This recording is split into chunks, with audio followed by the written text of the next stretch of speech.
If you're on a Mac, that's going to be Control click instead. So I right-clicked, and now it brings up this menu here. Let's click on the one that says Create Motion Tween. There's a couple of others here that we'll be going over in future weeks too. Motion Tween is all about moving stuff around, making them bigger and smaller, or rotating them in an animation.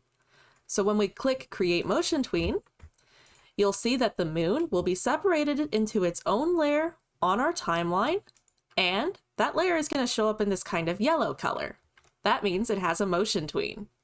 So let's go to the end of our animation, and I'll show you what happens when we go in and move the moon.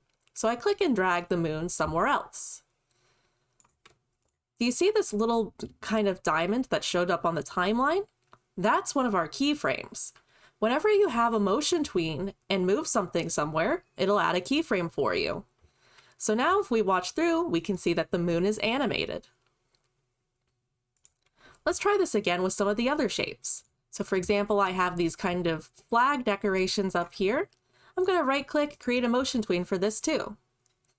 So instead of moving it, you can also do other things like scale or rotate it. So if I go in here, maybe rotate this to go a little bit to the side, you can see that now it added a keyframe and it'll be animated too. I can repeat these steps for any part of my restaurant that I want to move around. Let's try to use this to make our animation have the restaurant popping into the scene or moving around in some way. So if I add that motion tween here, rotate this one here, you can see it adds a keyframe and they'll each move around on their own. The more animation we add to our scene, the more it's going to come to life. So let's see what we can do with it.